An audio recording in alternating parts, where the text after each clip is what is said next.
Olá, boa tarde a todos. Gostaria de compartilhar com vocês nesta tarde o Salmo de número 23, um salmo bem conhecido. O salmo diz assim: O Senhor é o meu pastor, nada me faltará. Ele me faz repousar em pastos verdejantes, leva-me para junto das águas de descanso, refrigera minha alma. Guia-me pelas veredas da justiça por amor do seu nome. Ainda que eu ande pelo vale de sombra de morte, não temerei mal nenhum, porque tu estás comigo. A tua vara e o teu cajado me consolam. Prepara-me uma mesa na presença dos meus adversários. Unge-me a cabeça com óleo e o meu cálice transborda. Bondade e misericórdia certamente me seguirão todos os dias da minha vida, e habitarei na casa do Senhor por longos dias. Na minha Bíblia em português, o título é O Pastor Divino, Salmo de Davi. Na verdade, são duas metáforas aqui no texto. Do verso 1 ao verso 4 é a metáfora mais conhecida, a metáfora do pastor.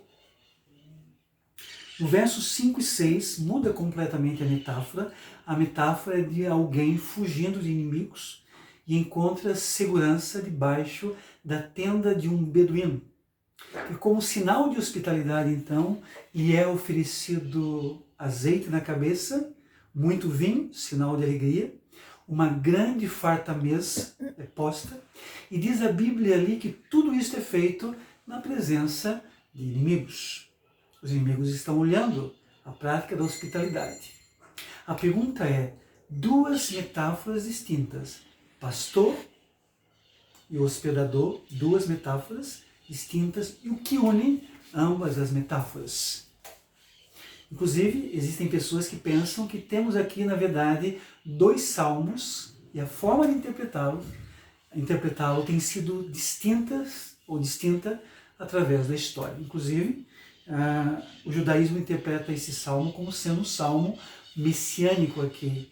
Davi como pastor, ou Deus como pastor, através de Davi, adversários, mas Israel gozando de proteção. Para muitos judeus é um salmo messiânico. Os católicos interpretam historicamente como sendo um salmo eucarístico, tem a ver com a ceia do Senhor, por causa de mesa, por causa de vinho, enfim.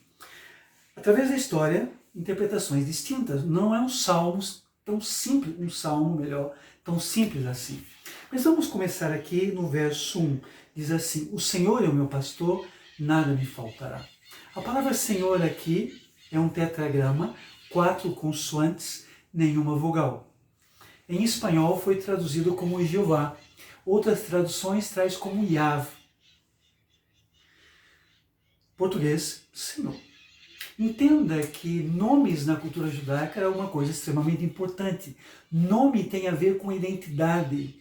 A pessoa é aquilo que é o seu nome. Nome fala sobre elementos históricos, situações, ou aponta para alguma coisa do caráter da pessoa, tá bom? Então aqui ele usa a palavra Yahvé.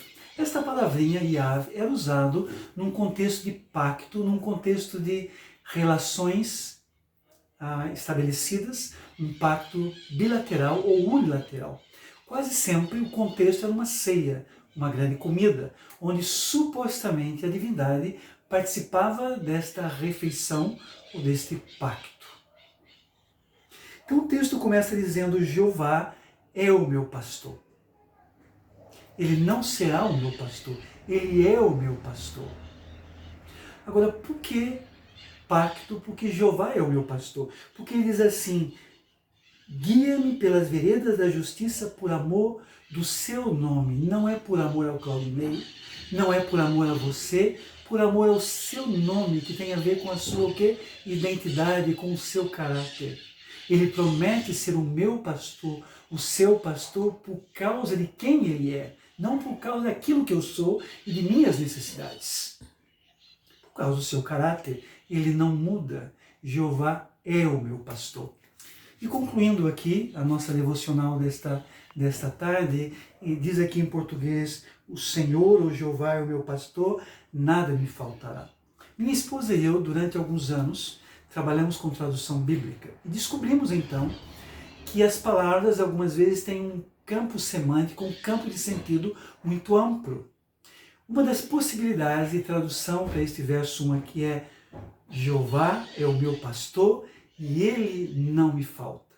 Porque nos versos posteriores ele vai falar sobre caminhos escuros de morte.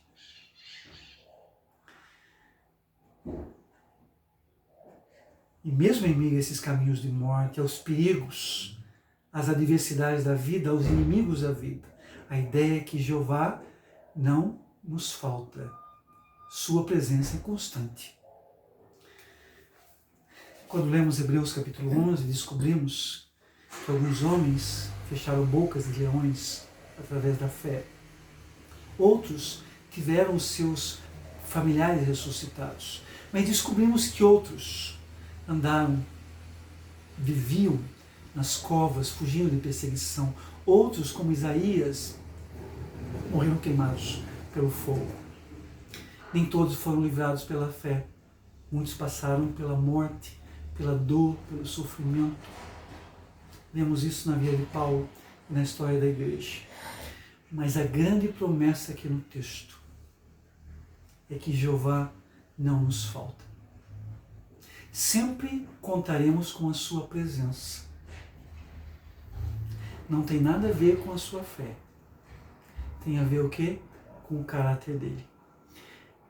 Prezado, nesta tarde, animo você a olhar para Jeová, a descansar na presença de Jeová, entendendo que todos os seus sofrimentos, todas as suas dores, todas as suas angústias, todos os seus temores contarão com a presença de Jeová. E concluo aqui com uma história. Durante a Segunda Guerra Mundial, um dos campos de concentração, 2 judeus e uma criança foram pegas tentando fugir do campus. Foram armadas forcas ali, 3 forcas. Todos os judeus foram obrigados a sair dos barracões. E disse um judeu que rapidamente os homens, os adultos faleceram. Mas a criança estava cadavérica e o corpo dela, por ser frágil, balançava ali na forca. E diz ele então que atrás dele, ele ouviu alguém sussurrando: onde está Deus? E depois de alguns segundos novamente, a mesma voz dizendo: onde está Deus? E diz aquele judeu que no seu coração uma voz sussurrou: e eu estou pendurado naquela forca. Crê você que Deus se identifica com o seu sofrimento, que você não está sozinho? Essa é a promessa do texto. Jeová é o meu pastor, e a sua presença não me falta. Que Deus nos abençoe, que Deus nos dê graça e ânimo para que possamos prosseguir. Abraços a todos.